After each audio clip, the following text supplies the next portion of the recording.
गौरी पुत्र गणेश भगवान की जय। श्री शिवाय नमस्तुभ्यम। प्रिय भक्तजनों, शुक्ल पक्ष और कृष्ण पक्ष में त्रयोदशी तिथि को जो व्रत शनिवार के दिन पड़ता है उसे शनि प्रदोष व्रत कहा जाता है। त्रयोदशी का दिन भगवान शिव जी को समर्पित है और शनिवार को शनि देव की पूजा किए जाने का विधान है और भगवान शिव जी को शनि देव का आराध्य देव माना जाता है। इस प्रकार शनि प्रदोष के दिन भगवान शिव जी और शनि देव की पूजा करने से व्यक्ति को शुभ फल की प्राप्ति होती है और शनि दोष का प्रभाव भी शीघ्र ही कम हो जाता है। और शनि प्रदोष का व्रत करने से किसी भी वस्तु की अभिलाषा हो तो उसकी पूर्ति होती है। इस व्रत को करने से पद या पदवी या फिर खोए हुए धन की प्राप्ति होती है और इस व्रत को करने से आपकी सारी मनोकामनाओं की पूर्ति होती है। तो प्रिय भक्तजनों, आज हम इस वीडियो में शनि प्रदोष व्रत की कथा सुनेंगे। तो आप सभी भक्तजन पूरी श्रद्धा से, ध्यान पूर्वक और प्रसन्न चित्त मन से इस कथा को सुनिएगा। तो आप सभी प्रेम से बोलिए श्री उमापति शंकर भगवान की जय, शनिदेव महाराज की जय, सर्व देवी देवता की जय। कथा के अनुसार प्राचीन काल में एक नगर सेठ थे। सेठ जी के घर में हर प्रकार की सुख सुविधाएं थीं, लेकिन संतान नहीं होने के कारण सेठ और सेठानी हमेशा दुखी रहते थे और काफी सोच विचार करके सेठ जी ने अपने काम को नौकरों को सौंप दिया और खुद सेठानी के साथ तीर्थ यात्रा पर निकल पड़े। और अपने नगर से बाहर निकलने पर उन्हें एक साधु मिले जो ध्यान मग्न बैठे थे। तब सेठ जी ने सोचा क्यों न साधुओं से आशीर्वाद लेकर आगे की यात्रा की जाए और यह सोचकर सेठ और सेठानी साधुओं के निकट बस गए। और जब साधुओं ने आंखें खोली तो उन्हें पता चला कि सेठ और सेठानी काफी समय से आशीर्वाद की प्रतीक्षा में बैठे हैं। तब साधु ने सेठ और सेठानी से कहा कि मैं तेरा दुख जानता हूँ, तुम शनि प्रदोष व्रत करो, इससे संतान सुख प्राप्त होगा। तब साधु ने सेठ और सेठानी को प्रदोष व्रत की विधि बताई और शंकर भगवान की यह वंदना बताई। हे रुद्र देव शिव नमस्कार, शिव शंकर जग गुरु नमस्कार, हे नीलकंठ सुर नमस्कार, शशि मौली चंद्र सुख नमस्कार, हे उमाकांत सुधि नमस्कार, उग्रत्व रूप मन नमस्कार, ईशान ईश प्रभु नमस्कार, विश्वेश्वर प्रभु शिव नमस्कार। तब सेठ और सेठानी साधु से आशीर्वाद लेकर तीर्थ यात्रा के लिए आगे चल पड़े और तीर्थ यात्रा से लौटने के बाद सेठ और सेठानी ने मिलकर शनि प्रदोष व्रत किया और जिसके प्रभाव से उनके घर एक सुंदर पुत्र का जन्म हुआ और खुशियों से उनका जीवन भर गया। भक्तजनों, शनि प्रदोष व्रत कथा हमें धार्मिक और आध्यात्मिक दृष्टिकोण से जीवन के महत्वपूर्ण मूल्य को समझाती है। यह व्रत हमें संयम, ध्यान और धार्मिक साधना की महत्ता को सिखाती है। इसके माध्यम से हम अपनी आत्मा को शुद्धि और शक्ति प्राप्त करते हैं जो हमें जीवन की भावनाओं का सामना करने में मदद करती हैं। अतः ही भगवान भोलेनाथ जी इस कथा को कहते, सुनते और हुंकारा भरते सभी पर अपनी कृपा सदैव बनाए रखना।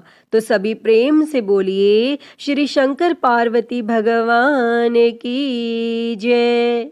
प्रिय भक्तजनों, आइए अब सभी मनोकामनाओं को पूरी करने वाली अगली कथा को सुनते हैं।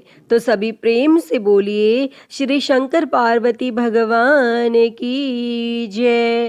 प्राचीन काल में एक गरीब पुजारी हुआ करता था। उस पुजारी की मृत्यु के बाद उसकी विधवा पत्नी अपने भरण पोषण के लिए पुत्र को साथ लेकर भीख मांगती हुई शाम तक घर वापस आती थी। एक दिन उसकी मुलाकात विदर्भ देश के राजकुमार से हुई, जो कि अपने पिता की मृत्यु के बाद दर दर भटकने लगा था और उसकी यह हालत पुजारी की पत्नी से देखी नहीं गई और वह उस राजकुमार को अपने साथ अपने घर ले आई और अपने पुत्र के जैसा उसे रखने लगी। एक दिन पुजारी की पत्नी अपने साथ दोनों पुत्रों को शांडिल्य ऋषि के आश्रम ले गई और वहां उसने ऋषि से शिव जी की प्रदोष व्रत की कथा एवं विधि सुनी तथा घर जाकर अब वह भी प्रदोष व्रत करने लगी। और एक बार दोनों बालक वन में घूम रहे थे। उनमें से पुजारी का बेटा तो घर लौट गया, परंतु राजकुमार वन में ही रह गया। तब उस राजकुमार ने गंधर्व कन्याओं को क्रीड़ा करते हुए देखा तो उनसे वह बात करने लगा। उस कन्या का नाम अंशुमति था और उस दिन वह राजकुमार घर देरी से लौटा और राजकुमार दूसरे दिन फिर से उसी जगह पहुंचा जहां अंशुमति अपने माता पिता से बात कर रही थी। तभी अंशुमति के माता पिता ने उस राजकुमार को पहचान लिया तथा उससे कहा कि आप तो विदर्भ नगर के राजकुमार हो ना, आपका नाम धर्मगुप्त है।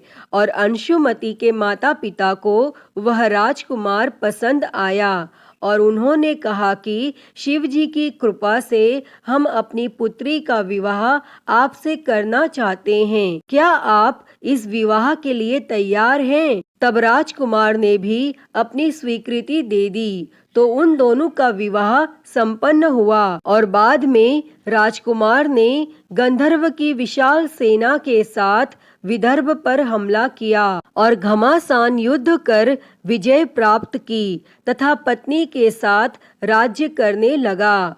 और वहां उस महल में वह पुजारी की पत्नी और उसके पुत्र को आदर के साथ ले आया तथा साथ रखने लगा। तब पुजारी की पत्नी तथा उसके पुत्र के सभी दुख और दरिद्रता दूर हो गई और वे सुख से अपना जीवन व्यतीत करने लगे। और एक दिन अंशुमति ने राजकुमार से इन सभी बातों के पीछे का कारण और रहस्य पूछा। तब राजकुमार ने अंशुमति को अपने जीवन की पूरी बात बताई और साथ ही प्रदोष व्रत का महत्व और व्रत से प्राप्त फल से भी अवगत कराया। और उसी दिन से प्रदोष व्रत की प्रतिष्ठा और महत्व बढ़ गया तथा मान्यता अनुसार लोग यह व्रत करने लगे और कई जगहों पर अपनी श्रद्धा के अनुसार स्त्री और पुरुष दोनों ही यह व्रत करते हैं।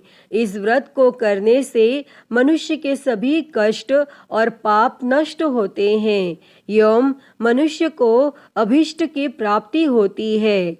तो सभी प्रेम से बोलिए श्री शंकर पार्वती भगवान की जय।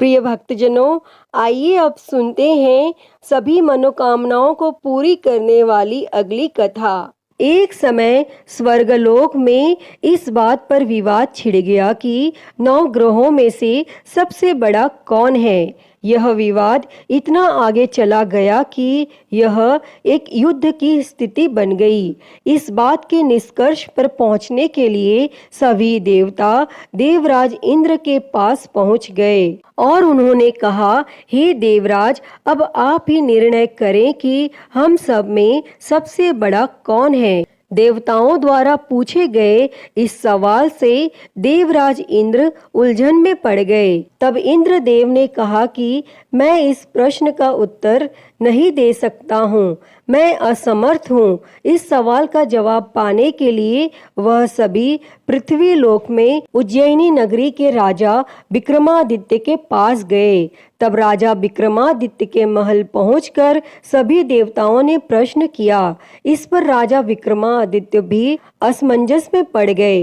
वो सोच रहे थे कि सभी के पास अपनी अपनी शक्तियां हैं जिसके चलते वो महान हैं। अगर किसी को छोटा या बड़ा कहा गया तो उन्हें क्रोध के कारण काफी हानि हो सकती है। इसी बीच राजा को एक तरीका सूझा। उन्होंने 9 तरह की धातु बनवाई, जिसमें स्वर्ण, रजत, कांसा, ताम्र, सीसा, रांगा, जस्ता, अभ्रक व लोहे शामिल थे। तब राजा ने सभी धातुओं को एक एक आसन के पीछे रख दिया और इसके बाद उन्होंने सभी देवताओं को सिंहासन पर बैठने के लिए कहा। तब धातुओं के गुणों के अनुसार सभी आसनों को एक दूसरे के पीछे रखवा कर उन्होंने देवताओं को अपने अपने सिंहासन पर बैठने को कहा। और जब सभी देवताओं ने अपना अपना आसन ग्रहण कर लिया, तब राजा विक्रमादित्य ने कहा, इस बात का निर्णय हो चुका है, जो सबसे पहले सिंहासन पर बैठा है वही बड़ा है। यह देखकर शनि देवता बहुत नाराज हुए। उन्होंने कहा, राजा विक्रमादित्य, यह मेरा अपमान है। तुमने मुझे सबसे पीछे बिठाया है। मैं तुम्हारा विनाश कर दूंगा। तुम मेरी शक्तियों को नहीं जानते हो। तब शनि देव ने कहा, एक राशि पर सूर्य 1 महीने, चंद्रमा 2.25 महीने, मंगल 1.5 महीने, बुध और शुक्र 1 महीने, बृहस्पति 13 महीने रहते हैं, लेकिन मैं किसी भी राशि पर 7.5 वर्ष रहता हूँ। मैंने अपने प्रकोप से बड़े बड़े देवताओं को पीड़ित किया है। वो मेरा ही प्रकोप था कि भगवान राम को वन में जाकर रहना पड़ा था, क्योंकि उन पर 7.5 थी और रावण की मृत्यु भी इसी कारण हुई। अब तू भी मेरे प्रकोप से नहीं बच पाएगा। और शनि देव ने बेहद क्रोध में वहां से विदा ली और वहीं बाकी देवता खुशी खुशी वहां से चले गए। इसके बाद सब कुछ सामान्य ही चलता रहा। राजा विक्रमादित्य पहले की ही तरह न्याय करते रहे। दिन ऐसे ही बीतते रहे, लेकिन शनि देव अपना अपमान नहीं भूले।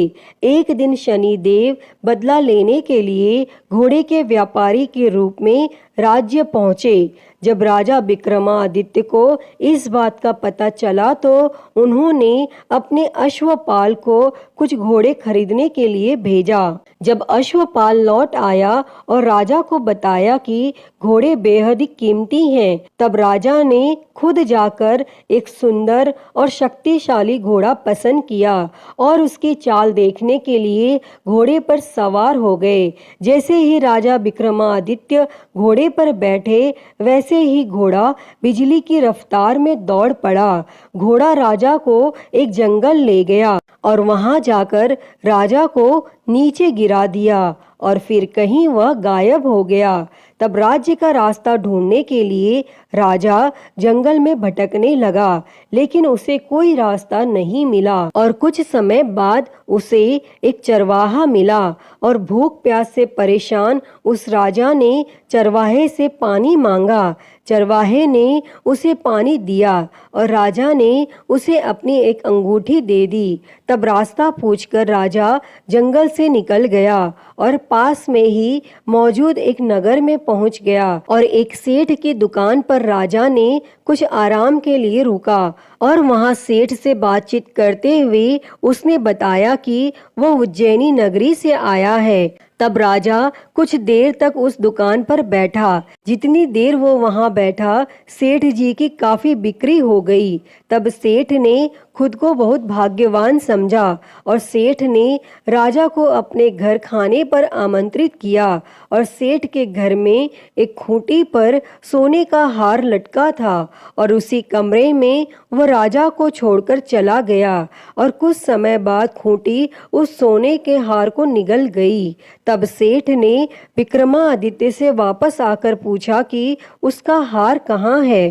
तब राजा ने उसे हार गायब होने की बात बताई। इस पर सेठ ने क्रोधित होकर चोरी करने के अपराध में विक्रमादित्य के हाथ पांव काटने का आदेश दे दिया। तब राजा विक्रमादित्य के हाथ पांव काटकर उसे नगर की सड़क पर छोड़ दिया गया। फिर कुछ समय बाद विक्रमादित्य को एक तेली अपने साथ ले गया।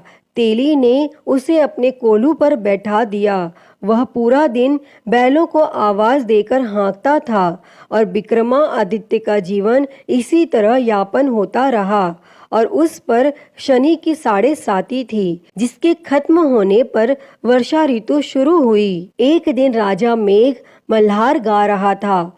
उसी समय उस नगर के राजा की बेटी राजकुमारी मोहिनी ने उसकी आवाज सुनी। उसे आवाज बेहद पसंद आई। मोहिनी ने अपनी दासी को भेजकर गाने वाले को बुलाने को कहा और जब दासी लौटी तो उसने अपंग राजा के बारे में मोहिनी को सब बताया।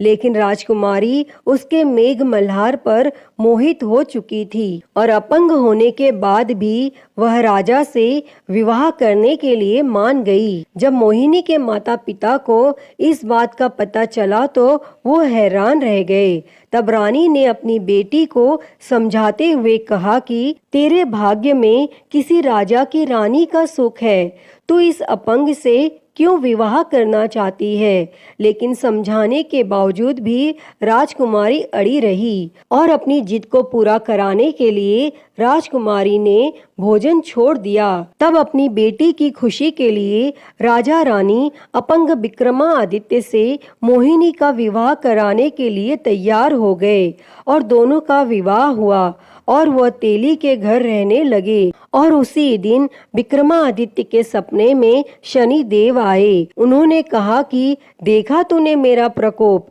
तब राजा ने शनि देव से उसे क्षमा करने को कहा और उन्होंने कहा कि जितना दुख आपने मुझे दिया है उतना किसी और को मत देना। तब इस पर शनि देव ने कहा, राजा, मैं तुम्हारी प्रार्थना स्वीकार करता हूँ। जो कोई व्यक्ति मुझे पूजेगा, व्रत करेगा और मेरी कथा सुनेगा, उस पर मेरी कृपा दृष्टि हमेशा बनी रहेगी। सुबह जब राजा विक्रमादित्य की नींद खुली तो उसने देखा कि उसके हाथ पांव वापस आ गए हैं और उन्होंने मन ही मन में शनि देव को नमन किया। और राजकुमारी भी विक्रमादित्य के हाथ पैर देखकर हैरान रह गई। तब राजा ने शनि देव के प्रकोप की कथा सुनाई और जब सेठ को यह बात पता चली तो वह तेली के घर पहुंचा। उसने राजा विक्रमादित्य से उनके पैरों में गिरकर माफी मांगी। तब राजा ने सेठ को माफ कर दिया और सेठ ने राजा से उसके घर जाकर भोजन करने के लिए कहा और भोजन करते हुए अचानक से ही खूंटी ने हार उगल दिया और सेठ जी ने अपनी बेटी का विवाह भी राजा के साथ कर दिया और सेठ ने उसे स्वर्ण आभूषण, धन आदि देकर राजा के साथ विदा कर दिया। तब राजा विक्रमादित्य अपनी दोनों पत्नियों यानी राजकुमारी मोहिनी और सेठ की बेटी के साथ अपने राज्य उज्जैनी पहुँचे। सभी ने उनका स्वागत किया। इसके बाद राजा विक्रमादित्य ने पूरे राज्य में घोषणा करते हुए कहा कि आज से शनि देव सब देवों में सर्वश्रेष्ठ माने जाएंगे और साथ ही शनि देव का व्रत करें और व्रत कथा जरूर सुनें। यह देखकर शनि देव बहुत खुश हुए। व्रत करने और व्रत कथा सुनने से शनि देव की कृपा रहने लगी और लोग आनंद पूर्वक रहने लगे। अतः हे शनि देव जी, जैसी कृपा आपने राजा विक्रमादित्य पर की, वैसी ही कृपा इस कथा को कहते, सुनते और हुंकारा भरते पर करना। तो बोलिए शनि महाराज की जय, नवग्रह देवताओं की जय। प्रिय भक्तजनों, आइए सुनते हैं श्री उमापति महादेव जी की आरती। तो सभी प्रेम से बोलिए हर हर महादेव। जय शिव ओमकारा, हो भोले भज शिव ओमकारा। ब्रह्मा विष्णु सदा शिव, भोले भोलेनाथ महाशिव। अर्धांगी धारा, ओम हर हर हर महादेव। एकानन चतुरानन पंचानन राजे हो भोले पंचानन राजे। हंसासन गरुड़ासन हंसासन गरुड़ासन वृषवाहन साजे। ओम हर हर हर महादेव। दो भुज चार चतुर भुज दस भुज अति सोहे हो भोले दस भुज अति सोहे। तीनों रूप निरखता भोले जी का रूप निरखता त्रिभुवन जन मोहे। ओम हर हर हर महादेव। अक्षमाला बनमाला मुंडमाला धारी भोले मुंडमाला धारी। चंदन मृग मद सोहे चंदन मृग मद सोहे भोले शुभकारी। ओम हर हर हर महादेव।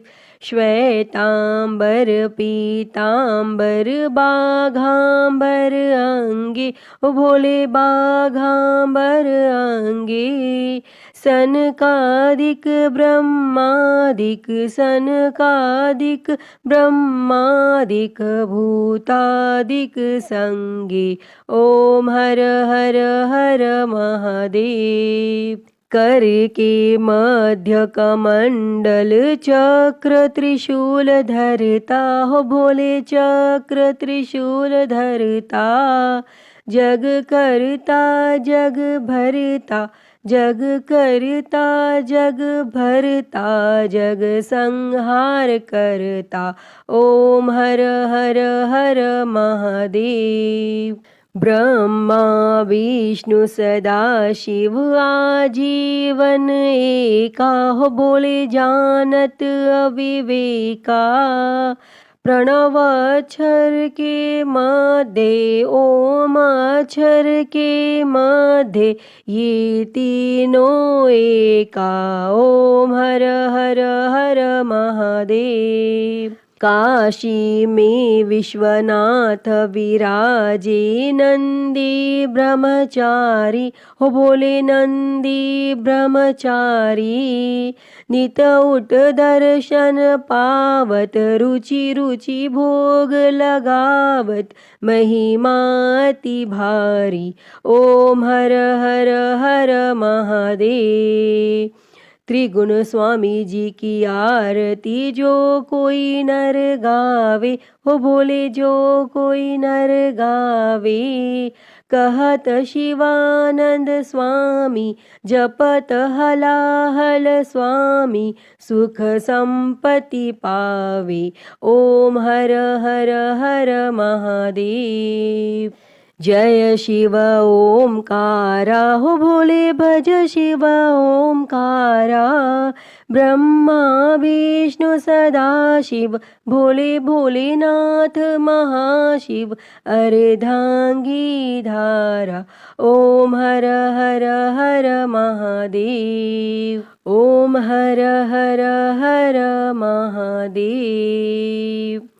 अच्युतं केशवं राम नारायणं कृष्ण दामोदरं वासुदेवं हरे। श्रीधरं माधवं गोपिकावल्लभं जानकी नायकं श्रीरामचन्द्रं भजे। हरे राम राम राम हरे हरे। हरे कृष्णा कृष्णा कृष्णा हरे हरे। हरे राम राम राम हरे हरे। हरे कृष्णा कृष्णा कृष्णा हरे हरे। बोलिए भगवान श्री रामचंद्र जी की जय। वृंदावन बिहारी लाल की जय। काशी विश्वनाथ महादेव की जय। श्री गणेश जी महाराज की जय। माँ भगवती की जय। धर्म की जय हो अधर्म का नाश हो। प्राणियों में सद्भावना हो, विश्व का कल्याण हो, गौ हत्या बंद हो, गौ माता की सेवा हो, विश्व में शांति हो। ओम शांति शांति शांति ही। ओम नमः शिवाय। नमो नीलकंठाय। ओम नमः पार्वती पते। हर हर महादेव। हर हर महादेव। हर हर महादेव। हर। प्रिय भक्तजनों, तो मैं उम्मीद करती हूँ कि आपको आज की यह कथा पसंद आई होगी, और अगर वीडियो अच्छी लगी हो तो इसे लाइक करें, ज़्यादा से ज़्यादा शेयर करें, और कमेंट बॉक्स में शंकर पार्वती भगवान की जय लिखना ना भूलें। और महाकाल भक्ति ज्ञान चैनल को सब्सक्राइब कर नोटिफिकेशन बेल को ज़रूर ऑन कर लें। हर हर महादेव। धन्यवाद।